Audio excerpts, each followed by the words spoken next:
புதிதாக கட்டப்பட்டிருக்கும் மீன் ஏலச்சந்தை கட்டடத்தை பயன்பாட்டிற்கு கொண்டுவர வலியுறுத்தி சென்னை காசிமேடு மீனவர்கள் கடலுக்கு மீன்பிடிக்க செல்லாமல் தொடர்ந்து போராட்டத்தில் ஈடுபட்டிருக்கிறார்கள். விரிவான தகவல்களை நம்முடைய செய்தியாளர் ரகுவரனிடம் கேட்கலாம்.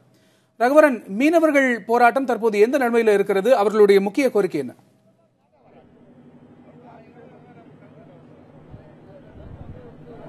61 நாள் மீன்பிடி தடை காலம் நேற்றுடன் முடிவடைந்த நிலையில் நேற்று இரவிலிருந்து புறப்பட வேண்டிய விசைப்படகுகள் சென்னை காசிமேடு மீன்பிடி துறைமுகத்தில் நேற்று இரவிலிருந்து புறப்பட வேண்டிய எந்த ஒரு விசைப்படகுமே புறப்படாமல் காத்திருப்பதை நம்மால் பார்க்க முடிகிறது. இதற்கு காரணம் புதிதாக கட்டப்பட்டுள்ள மீன் விற்பனை நிலையத்தை பயன்பாட்டிற்கு கொண்டு வருவது தொடர்பாக மீன் விற்பனையாளர்களுக்கும் விசைப்படகு உரிமையாளர்களுக்கும் ஏற்பட்ட ஒரு பிரச்சனையின் காரணமாக தான் விசைப்படகுகள் 1000க்கும் 1500க்கும் மேற்பட்ட விசைப்படகுகள் எதுவுமே கடலுக்கு செல்லவில்லை. இந்த நிலையில் நேற்று நடந்த பேச்சுவார்த்தையில் சில உடன்பாடுகள் ஏற்பட்டாலும் பேச்சுவார்த்தை முற்றிலுமாக முடியும் வரை விசைப்படகுகளை இயக்க மாட்டோம் என்று விசைப்படகு உரிமையாளர்கள் தெரிவிச்சிருக்கிறாங்க. இந்த நிலையில இதனால லட்சத்திற்கும் மேற்பட்ட மீனவர்கள் பாதிப்படைஞ்சிருக்காங்க. அது மட்டும் இல்லாமல் ஒரு நாளைக்கு 50 கோடி ரூபாய் அளவிற்கு விற்பனையானது பாதிக்கப்பட்டிருக்கிறது. இது குறித்து மீனவ சங்க தலைவர் நம்மகிட்ட இருக்கிறார், அவர்கிட்ட கேட்கலாம். எதனால இந்த போராட்டம் தற்போது தொடர்ந்துட்டு இருக்கு? அப்படி பேசணுமா? தொழிலாளர் சங்க தலைவர் பானே தனபால். நாங்க 61 நாளா இங்க பশ্চিமபட்டினம் வாடுறோம். 45 நாள் தான் ஸ்டேக்கு. ஆனா 61 நாள் கொடுத்தாச்சு அரசாங்கம். அத்தையும் ஏத்து நாங்க சொன்னோம். எல்லாம் போட்டும் பழுது பார்த்துட்டு வியாபாரிகள், சில வியாபாரிகள், எல்லா வியாபாரம் இல்ல, சில வியாபாரிகள் வந்து நாங்க சொல்றதுதான் மீன் விற்கணும், உங்க ஸ்டே அங்க விற்க கூடாது சொல்லிட்டு அவங்க ஸ்டே வாங்கிருக்காங்க. கவர்மெண்ட் தான் செஞ்சிருது எங்களுக்கு. இங்க எங்களுக்கு 2016லயோ எங்களுக்கு இந்த இடம் ஒதுக்கி இருக்குது, இங்கதான் மீன் விற்கணும்னு சொல்லிட்டு. அது நாங்க புதுப்பிக்க பண்ணியாச்சு ஓனர்லாம் சேர்ந்து சுத்தமா செஞ்சப்போ எங்களுக்கு எக்ஸ்போர்ட் ஆகும். அங்க போனா எங்களுக்கு எக்ஸ்போர்ட் மீனே கட் ஆகுது. ஆனா ரொம்ப நாங்க நெல்வாச்சிட்டோம். பரதா கோயில் ஆயில் இதுல ரொம்ப நாங்க சீரழிட்டோம். தொழிலாளி எல்லாம் ரொம்ப கஷ்டப்பட்டோம். அதனால இப்ப 2 மாசம் வரும். இந்த 2 மாசம் உடனே எங்களுக்கு வாழ்ல ரொம்ப சீரழிச்சிட்டோம். இப்படி இருந்து போட்டு எடுக்கிற நேரத்துல இவங்க போய் ஸ்டே வாங்கி வச்சுன்னு இது பண்றாங்க மீனவர்களுக்கு. ஆனா குறைஞ்சபட்சம் 10 லட்சம் பேர் அங்க இருக்காங்க, பாதிக்கப்பட்டிருக்கோம். இந்த விவகாரம் தொடர்பாக புதிய தலைமுறைக்கு பேட்டியளித்த அமைச்சர் ஜெயக்குமார் மீனவ பிரச்சனை தொடர்பாக பேச்சுவார்த்தை நடத்தி கொண்டிருப்பதாகவும் விரைவிலே அதற்கு தீர்வு காணப்படும் என்றும் தெரிவித்திருக்கிறார்.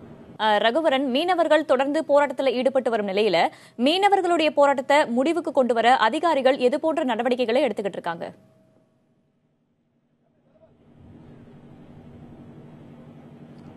அதாவது இந்த பிரச்சனையானது விசைப்படகு உரிமையாளர்களுக்கும் மீன் விற்பனையாளர்களுக்கும் இடையேயான ஒரு பிரச்சனையாகத்தான் இருக்கிறது. அரசிடம் கேட்ட ஏலக்கூடத்தை அரசாங்கம் கட்டி கொடுத்து விட்டது. இதை பயன்பாட்டிற்கு கொண்டு வருவதற்காகத்தான் இந்த பிரச்சனை ஏற்பட்டிருக்கிறது.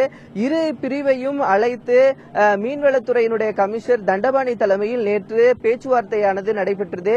இரு பிரிவையும் தனித்தனியாகவும் அழைத்து அவர் நேற்று இரவு 10 மணி வரை பேச்சுவார்த்தையில் ஈடுபட்டார். இதில் மீனவர்கள் மீன் விற்பனையாளர்கள் சில கோரிக்கையை வைத்திருக்கிறார்கள்.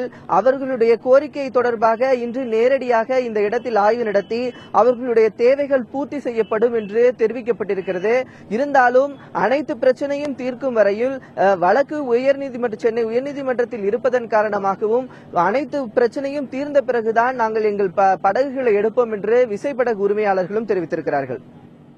எந்த மாதிரியான பேச்சுவார்த்தையில எந்த மாதிரியான கருத்துக்களை அரசு அதிகாரிகள் மீனவர்கள் கிட்ட முன்வைக்கிறாங்க? மீனவர்களுடைய எதிர்கருத்துக்கள் என்பது என்னவாக இருக்கிறது?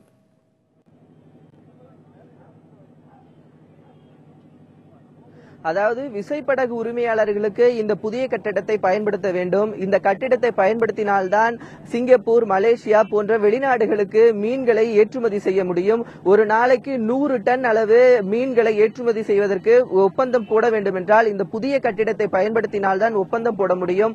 ஆனால் இங்க இருக்கக்கூடிய சில விற்பனையாளர்கள் மீனை விற்பதற்கு இந்த இடம் சரியானதாக இல்லை என்று சிலர் வழக்கு தொடர்ந்ததன் காரணமாக தான் இந்த காலதாமதம் ஏற்பட்டிருக்கிறது. இது பற்றி விளக்கங்கள் சொல்ல ஏற்றுமதி நடந்தால்தான் இந்த இடம் ஏசியாவிலேயே பெரிய ஒரு மீன் சந்தையாக பார்க்கக்கூடிய இந்த காசிமேடு மீன் சந்தை, அது மட்டுமில்லாமல் திருவள்ளூர், காஞ்சிபுரம், சென்னை போன்ற 3 மாவட்டத்திற்கும் பிரதானமான ஒரு மீன் வியாபார சந்தையாகவும் விசைப்படகுகள் இயக்கக்கூடிய ஒரு மீன்பிடி துறைமுகமாகவும் இது இருந்து வருகிறது.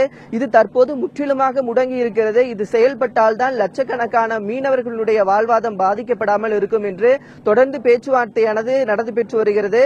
இன்று காலையில் பேச்சுவார்த்தையானது துவங்கப்பட இருக்கிறது. நாளைக்குள் உரிய முடிவு எட்டப்பட்டு நாளை காலையிலிருந்தே படகுகள் இயக்குவதற்கான நடவடிக்கைகள் எடுக்கப்படும் என்றும் தெரிவிக்கப்பட்டிருக்கிறது.